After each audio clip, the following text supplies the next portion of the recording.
Hey everybody, I am Lynnor Anderson, one half of a father-daughter realtor team right here in San Diego. Welcome back to our channel. Are you looking to make a great investment into your future? Who isn't these days, right? One of the best investments around is to own property here in San Diego. Have you heard the San Diego real estate market is like none other? Over the long haul, appreciation here is just amazing.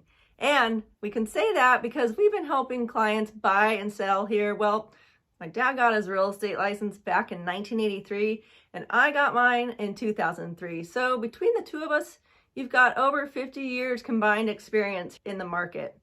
The market in San Diego has been on a tear. In just the last year, we have seen an average of 18% gains in home values. So what does 2020 look like? Analysts are saying that the market will continue to rise. We'll see limited inventory moving forward, fueled with high demand. It's the perfect storm. Expect to see small increments of interest rate hikes, so you'll still have an affordable loan payment. Now, a little known fact, home values tend to double every 7 to 10 years in San Diego. With that in mind, you're buying for the long-term hold. Even in this high price market, you're going to be golden. Now, what to expect in the coming year? And more importantly, how do you get your offer accepted over all of the other competition? What does it take to get your offer to the top of that seller's pile of offers? In this video, we're going to share what has been working for our clients over the last few years. That way, when you're ready to make a move, you're able to give yourself an edge in this market, saving you both time and stress. And probably most importantly, sealing a deal on a property before you are priced out of the market here. Now, I am not saying that to scare you. It is the God's honest truth. I've seen it happen to both friends and clients in the last few years. Don't let this happen to you. What we're covering is based on proven results for our clients. And if you stick around to the end of the video, I'm also going to be sharing some of the big no-nos. You know, the things that we've seen and corrected for both our clients and on some of the offers that we've been receiving on our sellers' properties. It is all about getting you the best possible home at the best possible price and terms. And yes, that can still be done in a seller's market. So let's get after it right now. Number one, hire a dedicated buyer's agent as your guide and your resource. Work with a professional, experienced agent, one that you like and trust. They are helping you with one of the biggest, if not the biggest, financial decisions of your life.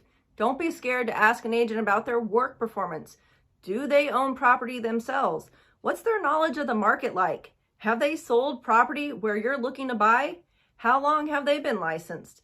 Do they do real estate full-time, or is it just part-time? Let me put it to you this way. In San Diego County, we've got around 3 million people. About 25,000 of them are licensed agents. There are less than 1,700 single-family homes and condos on the market. So, with numbers like that, how many licensed agents are actually closing transactions? Not that many. There are a handful of top-performing agents here. You deserve, and frankly, you need one of those top realtors in your corner in this market. They know the market stats. They know the inventory, how to negotiate in your best interest, and what's getting offers accepted right now. They are your greatest asset in a seller's market. Number two, get your loan approved before you get in the car and look at any property in person. I get it. Looking at houses online is fun. If you're buying and you're getting financing, you're going to need loan approval first. It is required to write and submit an offer in this market. Yes, that does mean that you're going to need to submit what probably feels like way too much paperwork, but all that documentation is needed. The mortgage lender will then process it and provide you with a letter stating how much you can actually qualify for. Now, pro tip here, please work with a direct lender, not a loan broker, not your local bank where your checking account is at. See, when we work with sellers and we sit down and explain all of the issues that we have seen with mortgage brokers and regular banks, usually they decide to make things way easier all the way around for everybody. And they'll only accept offers from a direct lender, from a mortgage bank. Lender letters from a direct lender put buyers at the top of that heap. And our experience with a few horror stories proves there is a huge difference in the level of service that the buyer gets. See, their loan gets processed faster. There is way better communication between the direct lender, the buyer, and the escrow company. Plus, you as the buyer are dealing with the exact company lending you the funds. No third party, and you are not a file number to them. How fast and streamlined you can close your purchase matters to the seller. So give yourself an edge over your competition. You know, the ones who might be getting their loan from WeDoLoansOutOfOurGarage.com. Number 3, know the market conditions. You have got a great buyer's agent representing you. Allow them to teach you about market conditions and pay attention to their guidance. You want to know the average days on the market in your search area and your price range. You want to know what properties are selling for, if they're at, or more realistically, how much higher above asking price. Know what it means to waive buyer contingencies. Know the difference between paying for your own buyer's home warranty versus waiving your appraisal contingency. It's a really big difference. Ask questions. A top realtor can advise you on all of your concerns and more. Remember, being comfortable and confident with the process is important. Yes, you're buying a property and it's super exciting. Don't let emotions overcome your knowledge of what you're buying and why. Number 4, keep your expectations of the market in check. We recently had a client who was on the right track for success, but fell off. See, her loan was solid. She was asking all the right questions, but she could not narrow down the neighborhood or even the type of property she wanted to buy. She was all over the county. We even were looking up in Riverside County, all to find the perfect first investment property.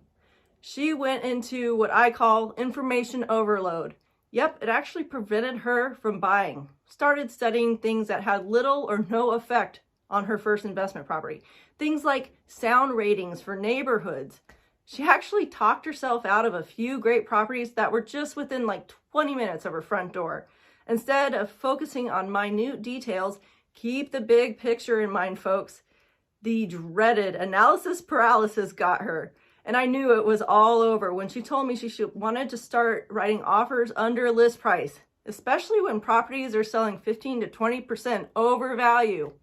On the other hand, you want to get very focused about your budget, location, and the property's configuration. Is there green, worn-out carpet in that house that has the perfect floor plan? Does a property need a bathroom remodel, but it's super close to work or the kids' school? Be willing to overlook things that you can fix down the road, especially if the property's in the right price range, a neighborhood, or the lifestyle that you want. Remember what I said, there's only about 1,700 single-family homes, condos, and townhomes on the market in all of San Diego County. You're not the only one looking for a unicorn property. Finding a property that's going to need some work, but otherwise works for you is a great way to do some sweat equity. And please don't be nervous about writing offers either at or even above list price. On an average, properties are selling 15 to 20% over value, meaning that buyers are aggressive with their offers and they need to be to get them accepted. I'll share another pro tip. There is a hierarchy of how offers are looked at by sellers. If you have a pile of offers, all the cash offers would be at the top of the pile. No loan contingency or appraisal contingency, usually a quicker close of anywhere from 7 to 14 days. Next in that pile are conventional financing offers. The more down payment, the better. 20, then 10, then 5%. Next are the FHA financed offers at 3.5% down. Now, unfortunately, at the bottom of the pile comes in the VA financed offer. Sorry, veterans. More cost for the sellers to accept that type of offer. See, most sellers are looking at the bottom line net of their proceeds sheet. See, the more skin that you put in the game, the more attractive your offer is going to be to that seller. So if you're not a cash buyer, how do you get your chances up of getting higher up in that pile? You sweeten your offer to the seller. Think of things like a quicker close or time frame, a quicker contingency removal, more earnest money into escrow, waiving the contingencies that you can afford to waive, paying for your own home warranty, not including a termite clearance. All of these things will help your offer get more clout in a seller's mind. This is also where it pays to work with the direct lender. They can get your loan closed quicker, especially if you got your loan approved before you went out and did any house shopping. So what are those big no-nos I mentioned earlier in the video? Do not use the same realtor that the seller has hired to sell their property. That seller and that agent already signed a fiduciary agreement. It was to get the seller the highest price and terms long before you knew that property was even listed for sale. The same thing goes true for new construction. Do not step onto a new home track without your realtor. You need your own buyer's agent, an expert negotiator, and your own representation. Do not use a mortgage broker for financing. Why in the world would you use a middleman who's going to broker out your loan? That broker has no control over the speed and attention that your loan gets. They're at the mercy of the lender that they placed that loan with. And forget about it when it comes to honest and direct communication. I have way too many horror stories about this. Remember, you want to use a direct mortgage lender. Do not ask for a Christmas wish list when it comes time to negotiate repairs. Yes, you'll want to get a professional property inspection. From that inspection, you'll receive a report that is loaded with things that are wrong with the property, even on brand new construction. Before you go asking for a 20, 30, or even more repair items on an itemized list, please understand, you've already made an agreement with the seller. Pre-printed on a purchase contract states that you're buying a property in its present as-is condition. Now, it's not time to request a new water heater because the old one that's still functioning is kind of old, or that the screen on the patio slider has a tear and now needs to be replaced. Stay focused on health and safety items. Be reasonable. It goes a lot further with the seller at this point in the process. And remember, sellers, especially in this market, can and most likely will say no to requests for repairs. They don't need to negotiate with you because they probably have a backup offer that they can move on to if you don't move forward with your purchase. Now, last but not least, don't wait for prices to come down to buy. Interest rates are going to be going up a bit this year, and so are prices. So this is going to affect your affordability factor, reducing the amount of property that you can buy. Don't wait so long that you price yourself out of the market. I know that was a lot of information to absorb. Don't worry, we're easy to get in touch with for all your questions, or if you're actually ready to get started, just give us a call, text, or an email. We have helped over 1,000 families with their goal of home ownership here in San Diego County. We'd be honored to help you too. We're here to make this whole process fun and successful for your family. If you appreciate this type of information, honest knowledge about the San Diego market, then please give this video a thumbs up. And if you want more content like this, consider subscribing to the channel. If you want to check out some of our other videos about buying property or some of the different neighborhoods in San Diego, be sure to click the video links. Feel free to reach out to us anytime. We're here to help you. I'll see you on the next video.